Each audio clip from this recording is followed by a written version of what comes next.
My name is मानसू Shukla and this is my channel unique Ayodhya. तो आज हम जिस टॉपिक पे बात करने जा रहे हैं वो टॉपिक तो इम्पोर्टेंट है, क्योंकि हमारा टॉपिक है आईपीसी, इंडियन पेनल कोड, भारतीय दंड संहिता। क्योंकि कभी कभी ऐसा होता है कि हम जब पुलिस केस या कुछ भी काम किए होते हैं ऐसा कि उसमें पुलिस केस चला जाता है, तो पुलिस हमारे ऊपर बहुत तरीके की धाराएं लगाने लगती है जिसमें हम इन्वॉल्व नहीं होते हैं, वो भी धारा हमारे ऊपर लग जाती है। इसलिए हम उस टॉपिक को जानेंगे, क्योंकि ये टॉपिक इतना इंपॉर्टेंट है। अगर हम जानेंगे नहीं कि पुलिस हमारे ऊपर कौन कौन सी धाराएं लगा रही है या क्या क्या कर रही है, अगर हम इसको नहीं जानेंगे तो फिर हम समझ नहीं पाएंगे कि हमारे साथ क्या होगा, आगे क्या नहीं होगा। तो इसलिए आईपीसी को समझना बहुत ही जरूरी है, क्योंकि किसी भी जो है मैटर में, किसी भी आप गलत काम किए होते हैं, दंड के भागीदार होते हैं, तो उसमें आपको धाराओं को जानने के लिए सबसे ज़्यादा जानकारी देनी होगी। तो इस वीडियो में हम यही आईपीसी के बारे में पूरी बात करेंगे। चलिए हम जानेंगे कि आईपीसी हमारा होता क्या है। तो सबसे पहले हम बात करते हैं भारतीय दंड संहिता। भारतीय दंड संहिता होती क्या है? तो भारतीय दंड संहिता वो होती है कि भारत में जो लोग होते हैं वो कानूनन अपराध किए होते हैं कुछ ना कुछ। अगर जो व्यक्ति कोई कानूनन अपराध किया होता है तो उसको जो दंड दिया जाता है वही भारतीय दंड संहिता कहलाता है। तो भारतीय दंड संहिता कई प्रकार के हो जाते हैं, क्योंकि व्यक्ति के अलग अलग काम करने के होते हैं, क्योंकि अलग अलग व्यक्ति अलग अलग कामों को करता है, अलग अलग तरह के कांड कर देता है। तो इसलिए भारतीय दंड संहिता ने कई धाराओं को बनाया है। तो मेन मेन धाराएं हम आज देखेंगे, क्योंकि जो धाराएं लगती हैं वही धाराएं हम आज पढ़ाएंगे। क्योंकि धाराएं तो बहुत सी हैं, धाराएं 500 600 बनाई जा चुकी हैं, लेकिन जो व्यक्ति के ऊपर लागू होते हैं केवल हम उन्हीं धाराओं को आज इस वीडियो में बात करेंगे। चलिए हम अपने वीडियो को शुरू करते हैं। तो सबसे पहले हमारी आईपीसी की प्रमुख धारा जो है धारा 307। धारा 307 में क्या होता है कि हत्या की कोशिश, अगर कोई व्यक्ति लेटा है या फिर कहीं जा रहा है, उसके पीछे से या लेटा है तो उसके ऊपर कोई हत्या कर, उसके ऊपर हत्या कर दी, लेकिन वो अब बच गया, किसी कारणवश किया, कोई बचा लिया उसको आके, तो ये हत्या की कोशिश होती है, लेकिन वो बच गया, इसलिए उसके ऊपर धारा क्या लगती है? 307। लेकिन इसमें उस व्यक्ति, हत्या करने वाले व्यक्ति को तो जो है सजा मिलेगी। तो ये सजा कितने उम्र की साल की होती है इसको भी हम जानेंगे। तो ये सजा केवल 10 साल की होती है, क्योंकि हत्या तो करने की कोशिश में था लेकिन अभी हत्या हुई नहीं है। अब अगर कहीं कहीं सरकार ऐसा होती है कि इस बात को गलत भी ठहरा देते हैं एक सबूतों के अनुसार कि सर नहीं थे, ये ऐसा हुआ ऐसा हुआ, तो ऐसी बात नहीं है। इसमें 10 साल की सजा आपको होनी होती है अगर वो व्यक्ति बच गया। अगर बच नहीं गया तो वो धारा आपके ऊपर दूसरा भी लग जाती है और आपको आजीवन कारावास भी हो सकता है। तो अब हम जानेंगे धारा 302। तो धारा 302 क्या होता है? हत्या का दंड। मैंने बताया नहीं कि हत्या की कोशिश और हत्या के दंड में अंतर है। हत्या की कोशिश आप करेंगे तो धारा 307 लगेगी, अगर आप हत्या कर देंगे तो धारा 302 लगेगी। अगर आप हत्या कर देंगे तो जो है आपको उम्र कैद की सजा हो जाएगी।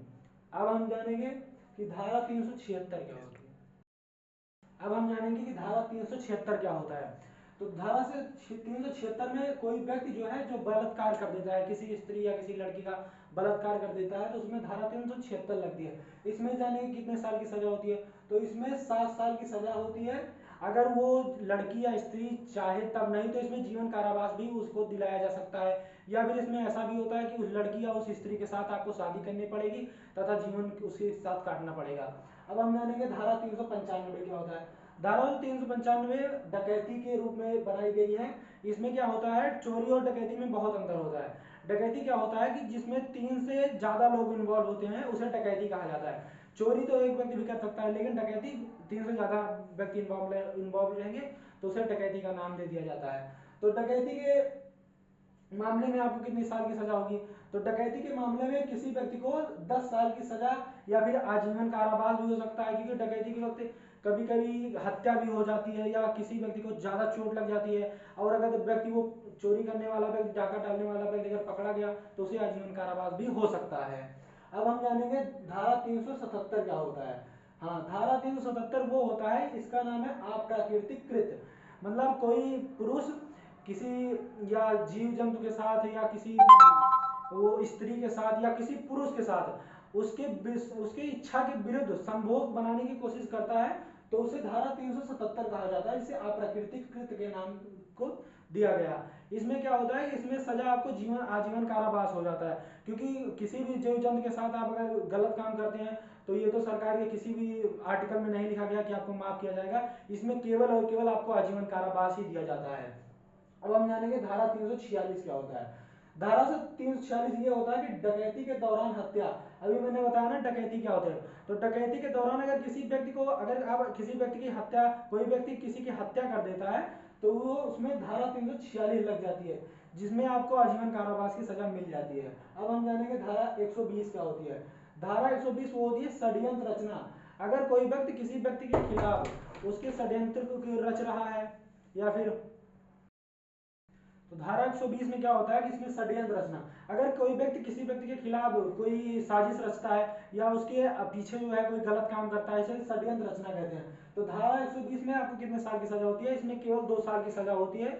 अगर आप कोई छोटी मोटी साजिश रच रहे हैं, अगर आप कोई बड़ी साजिश रचेंगे तो इससे ज्यादा, इसकी अवधि जो है 2 साल की अवधि 4 साल या फिर 7 साल कर दिया जाता है। अब हम जानेंगे धारा 365 क्या होता है। इसमें अपहरण का केस आपके ऊपर लगता है। अपहरण का मतलब कि आपको उठा लिया जाता है रास्ते से, जैसे किसी बच्चे को चोरी कर लिया जाता है या किसी व्यक्ति को या किसी महिला को उठा लिया जाता है, तो इसमें अपहरण का केस आपके ऊपर लग जाता है। इसमें केवल 7 साल की आपको सजा होती है।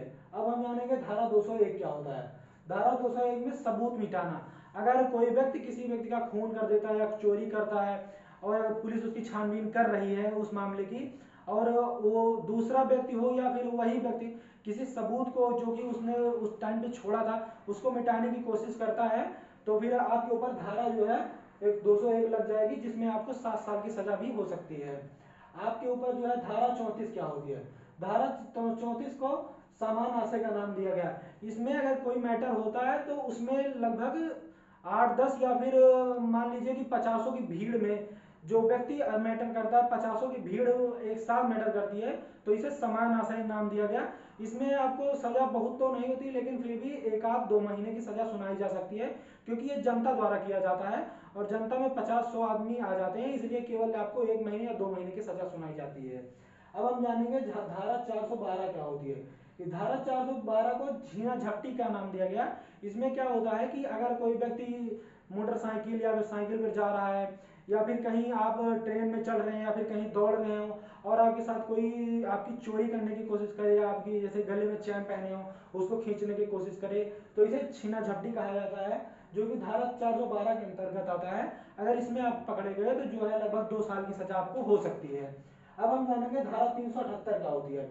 धारा 378 जो है चोरी का इल्जाम दिया जाता है। चोरी और डकैती में मैंने बताया बहुत अंतर होता है। चोरी में क्या होता है कि केवल एक व्यक्ति होता है जो कि चोरी करता है। अगर आप चोरी करते हैं तो धारा 378 आपके ऊपर लगती है और इसमें आपको 5 साल की सजा होती है।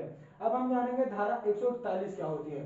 धारा 141 विरुद्ध जमाव, जैसे कि कोई व्यक्ति किसी भी व्यक्ति को अपना कोई सामान दे दिया होता है या कुछ हो जमीन दे दिया होता है कि आप इस पे इस टाइम इतना तक रहिए, लेकिन वो व्यक्ति क्या करता है कि उस व्यक्ति को जमीन को हड़पना चाहता है और उसके विरुद्ध जाके वो उस पर रहने लगे या उस सामान को उससे देने से इनकार कर दे, तो इसे कहा जाता है विधि विरुद्ध जमाव, जो कि धारा 141 के अंतर्गत आता है, जिसमें आपको 9 साल की सजा हो सकती है। अब हम जानेंगे धारा 300 क्या होती है। धारा 300 में आपको हत्या करना, जैसे आप किसी के व्यक्ति की हत्या कर देते हैं तो उसमें धारा 300 लग जाती है, जिसमें आपको आजीवन कारावास हो जाता है। अब हम जानेंगे कि धारा 304 क्या होती है। धारा 304 में आत्महत्या की कोशिश, मतलब कोई व्यक्ति जो है अपनी अपनी ही हत्या करने की कोशिश कर रहा है, जैसे फैन से लटकने की कोशिश या फिर कहीं से कूदने की कोशिश कर रहा है और उसी क्राइम सीन पे जो है पुलिस पहुंच गई या कोई और व्यक्ति पहुंच के अगर पुलिस को इन्फॉर्म कर दिया, तो इसको कहा जाता है आत्महत्या की कोशिश, जो कि हमारे धारा 304 के अंतर्गत आता है।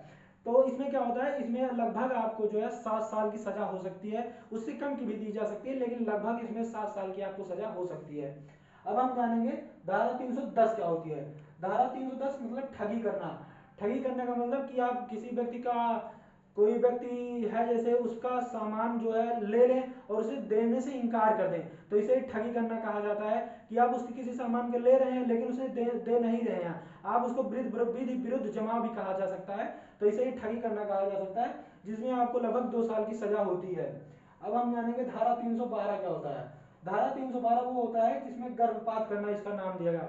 गर्भपात करना, जैसे आप किसी स्त्री या किसी लड़की के साथ आप उसका जो है गर्भधारण, उसकी गर्भपात कर दें उसे और फिर उसको अपनाने से इनकार कर दें, तो इसमें इसको गर्भपात की सजा कहा जाता है, जो कि हमारे धारा 312 में लिखा गया है। अब इसमें कितने साल की सजा होती है? इसमें लगभग आपको 3 साल की सजा होती है तथा उसको कुछ ना कुछ आर्थिक स्थितियां उसके साथ गुजरना जो पड़ता है, इसलिए उसकी आर्थिक स्थिति की सामना करने के लिए उसके कुछ पैसे भी देने पड़ते हैं।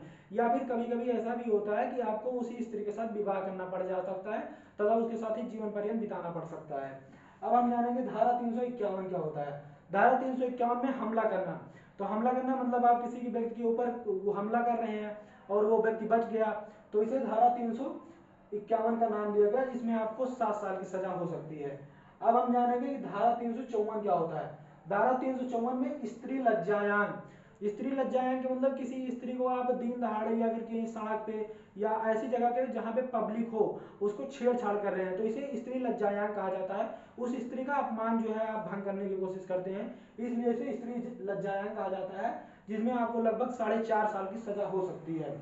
अब हम जानेंगे धारा 362 क्या होता है। धारा 362 अपहरण का नाम दिया गया है। अपहरण मैंने बताया नहीं था कि जो है आपको किसी व्यक्ति को, यदि कोई व्यक्ति किसी व्यक्ति को उठा लेता है, किसी बच्चे को उठा लेता है, कहीं वो जा रहा है उसको उठा लेता है, तो इसे अपहरण कहा जाता है। तो इसमें लगभग आपको 4.5 साल की इसमें भी सजा हो सकती है। अब हम जानेंगे धारा 415 क्या होता है।